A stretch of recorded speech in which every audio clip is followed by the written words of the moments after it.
At the most important point this Monday morning, highlighting the dangers of unregulated cosmetic treatment. Yeah, every day, thousands of tweakments like anti-wrinkle jabs and filler are carried out across the UK. But in shocking new research commissioned for this morning, we can reveal that half of all women who've had non-surgical procedures have later needed medical help. Yeah, so in just a moment, we're going to be hearing from three women who are bravely breaking their silence about the life-threatening trauma they experienced as we launch our new This Morning campaign to tackle cosmetic cowboys.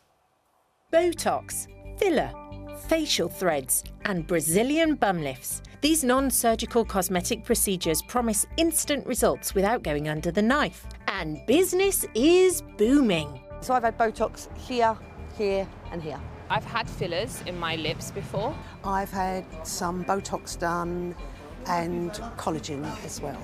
I've had Botox here in my frown lines, in my nose, and I've had lip filler. I've had just my lips done and my top of my lip to lip flip. The UK's non-surgical cosmetic market is now worth over £3 billion. Walk down any high street and there's an aesthetics clinic on every corner. But behind the plump lips and flawless skin, a different story is emerging. At This Morning, we surveyed 2,000 women who all had non-surgical cosmetic procedures. Our exclusive results show that half of the women say they've had to seek medical assistance after having a procedure. And shockingly, 15% have ended up in hospital. Respondents also told us that half of aesthetic procedures were not carried out by someone medically qualified. So are these treatments really as low risk as they claim? And who will hold these cosmetic cowboys to account?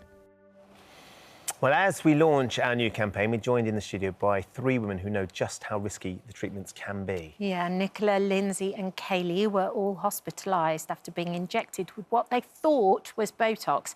They join us now to bravely share their stories alongside Dr Zoe. And Dr Zoe, the findings of this survey are really actually quite shocking. The age ranges and also the number of people that have required treatment. Yeah, I was actually really shocked. So we surveyed 2,000 people who've had these non-surgical cosmetic procedures, and we found that half of women who've had them required medical assistance following their treatment. 15% had to attend hospital or an A&E or urgent care department. Half of these procedures actually took place in non-clinical settings, so people's homes, living rooms, kitchens, and respondents said they believe half of these aesthetic procedures were not carried out by somebody medically qualified. So I think I was aware that a lot of this was going on, but not to this extent. 50% of people required medical assistance. That really surprised me. Extraordinary, isn't it? Well, three women who all required medical assistance are joining us on the sofa. Thank you all for coming in and being brave enough to share your stories. Nicola and Lynsey, you both went to the same practitioner, is that right? Yeah, we did. Did you have any expectation that the treatment that you'd had gone wrong in any way initially? No, it was stronger. So it sort of... It worked straight away. It worked straight away. So you could feel whatever you'd been injected with had already frozen the parts of your... Within hours, like, fully frozen. What was the setting in which you had it done? Mine was my home. So the practitioner came to your home? Yes. Mine was at her home. And that was at her home? Yeah. Can I ask you a question? Did you find this person from somewhere or did you get recommendations? I got recommended. And the person who recommended you, what did they say? She just said she was really good. Right. And it was good Botox. She'd been before, but... OK. Kaylie, you went to a different place. Yeah. Where did you go to? I went to a salon. A salon. And whereabouts was it? Was it in a hair salon? Yeah. And had you been recommended? It was my fourth time going to her. So that she'd already worked on you and given you... And you'd had no issues previously? No, I'd always been fine. I thought I was going to be OK this time. OK. Clearly that wasn't the case. No. And when she injected you, did anything feel different this time to you? This time, I felt like she was rushing. I felt like she was stabbing us in the head with the needle. She was really rough and my eyes was watering loads of it. Okay. Right. So it certainly felt a bit more vigorous. Yeah.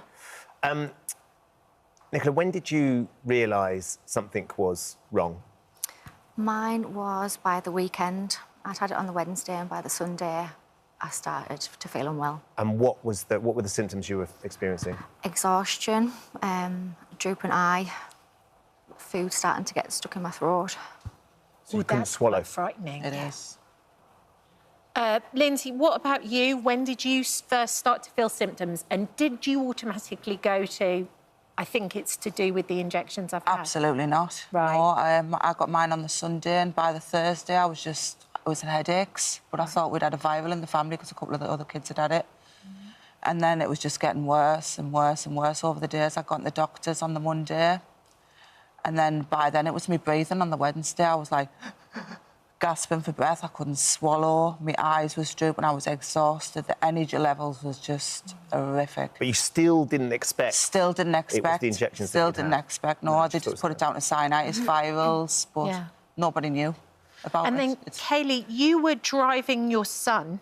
Yeah, I was driving my son to a new school, and I had my baby in the car as well. Yeah. And double vision just hit us. There was a bus in front of us, and there was just two buses side by side. I was trying to rub my eyes, I put the window down. I didn't know what to do. I was not expecting it at all. It was awful. That must have been terrifying with your two children in the back as well. And did you have any other symptoms too? I started off with the double vision. Yeah. Then I started off with really bad vertigo. I felt really dizzy. Then I couldn't open my eye. And I thought at one point I was going to end up going blind because my eyes were so bad. God, it must have been terrifying. Really terrifying. Really, really scary. So you went to hospital. What happened when you got to hospital? When I went to the hospital, they didn't know what was the matter with us. So I went for a CT scan. That come back all right. Then they thought it might have been meningitis. So then I ended up getting treated with antibiotics and things for that. Then after that, they come round and the doctor come to see us and he said, it looks like a ptosis. So he just thought it was like eyelid drooping, where he could have just injected in the wrong muscle. So they were aware of the injections you'd had. They just thought it had gone into the muscle rather than into the part of the face that it should have gone into. Yeah, I'd told them I'd had the Botox. And they just said that they thought it was just the eyelid drooping. But I did have really bad symptoms, and I was thinking, is this what a ptosis would do? Give me the symptoms. But I didn't know what to do, so they just sent us home. And I just went home hoping that I would get better, but I was just getting worse as the week went on. And so then when did you decide to go back to the hospital? I went back to the hospital a week later. I had the worst week of my life. I couldn't leave the house. I was crying every day. Could barely open my eyes. I could only see from the bottom of my eyes. So, so I went back. I went to the doctors. Then the doctor sent us to the eye infirmary, and then the eye infirmary sent us back to the hospital. And Nicola and Lynsey, you both went to hospital as well. But it was a social media post that one of you saw, or maybe you both saw, that made you think, hold on a sec, maybe this is to do with the injections that we'd had. What did you see? Yeah, I'd been poorly for like a month and thought it was different things, got diagnosed with different things. And then I saw a media post saying if you have these symptoms, and it was literally every symptom that I had, then you need to go to hospital because it's not what you think it is, it's botulism. It's botulism. And similarly for you? Similar for me. I'd already been on the Monday, but obviously they didn't know what it was. And so this is when I was getting really bad breathing problems. Gone on the Tuesday and I'd gone to a different hospital and I'd seen a Facebook post saying you need to go to this specific hospital, it's botulism. And I had every single symptom. Just awful. Once you got to the hospital and said, look, I think it might be botulism, and they looked at it, and they agreed, they were able to give you some treatment then that sorted it out? Yeah, we had to we had the antitoxin, but they'd run out, so we had to wait. Yeah, me too. They'd run out of it, so clearly they'd had so many cases. The demand for it. There was a few girls there. While I was there, I didn't know it was the same thing. God. Yeah. Awful. Couldn't open their eyes. I was like breathing. They couldn't open the right eyes, and it was just horrific. And did the hospital tell you what you'd been injected with? Because it wasn't that you'd been injected wrong. It was because it was something that was a fake product, essentially. No. They didn't really tell us anything, did they? I don't think they know a lot about it, if I'm honest with you. They didn't really have the answers. It's rare, isn't it? It's very rare.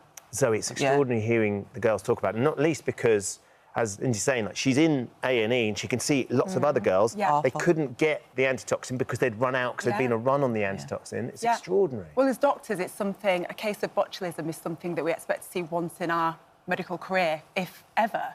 People Can you might have explain what heard of- botulism is? Yeah, people might have heard of it. You know, when your mum said, don't get the dented cans in the supermarket because you could get botulism. And that's because there's a type of bacteria called Clostridium botulinum that produces this toxin, botulinum toxin. Now, you can ingest it and get botulism. Now, that's how we used to think it was very, very rare. But because this toxin has now been used in these injections, and these injections have lots of uses medically, they can be used to treat overactive bladder, tics, migraines, excessive sweating, but they can also be used cosmetically to paralyse the muscles of the face that cause wrinkles. When they're used properly by a trained medic in a clinical setting with a proper regulated licensed product, the risk of getting botulism is extremely rare, almost unheard of. But, you know, now it's unregulated. So anybody, essentially, can get their hands on fake products. We've got one here. I know, Kaylie, this is the one that you were injected with, wasn't it, called Toxpia? We bought this, our producers bought this from South Korea last week, £93 for 2 vials of it. So that's 3 to 4 times cheaper than a genuine product that you buy here in the UK. But that's not licensed to be used. It's not licensed to be used here, so we don't know what's in it. But look how easy it was for us to get it. We could get hold of it. So this is a WhatsApp message that was between one of our team and the person that was selling it. And it's just really, really...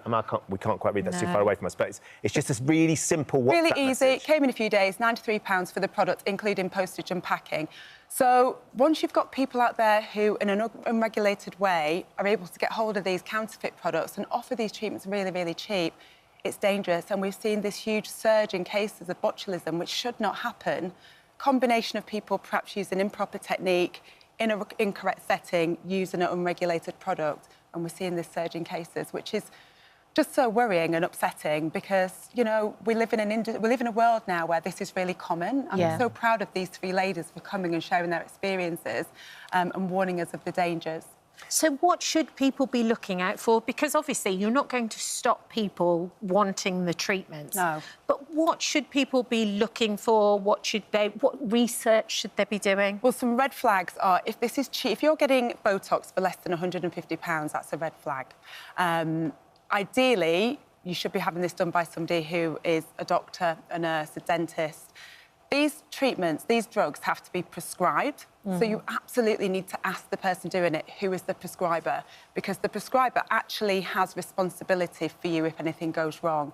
We do have people who are trained and supervised by prescribers to deliver them, beauticians, etc. So that's not completely outward, but you need to know who's prescribed it.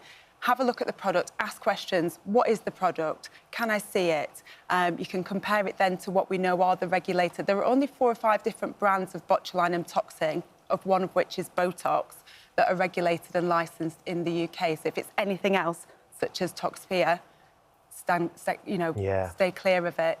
And I think, you know, you should be having a face-to-face consultation with the prescriber.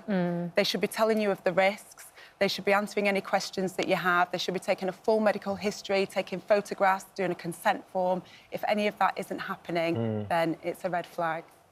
Lynsey, I wonder, with this morning research that we've had commissioned, that we've had done, 50% of the women who were consulted have had to seek some sort of treatment or support. Having been through this, the 3 of you, have you anecdotally met other friends that have all had to have something done as well? Is that your experience of friends having treatments? Yeah. Yes. Yeah. Yeah. We're on a group chat, aren't we? Yeah. Which has helped, got us through things. So the support, because you're not the only ones going through it. Definitely. It's helped me massively. Massively. When you're having a down day, they pick you up. Yeah. It's just it's been been awful. It's life-changing, really life-changing. And how are you now? Like, it's been a month since, or...? About 6 weeks. 6 weeks. Exhausted. Still exhausted. Still exhausted. Gets to a certain time of night, my eye will drop, I'm, like, shattered. It's just exhausting. Swallowing, I still can't swallow certain things. And Nicola, if there's people out there watching, thinking, well, this is something that I like to do. I'm about to go on holiday, have a little bit of treatment before I go. What would your advice be? Make sure you go to somebody who is properly trained. Make sure you have what Dr Zoe said. All regulated. Yeah. Definitely. And Kaylie, your eye is still really bad. How are you doing more than a month on? I'm still feeling, like, really down about my eyes. I've had my eye patch on now for 5 weeks. I'm just wondering how long it's going to go until I can... Is the expectation it will recover?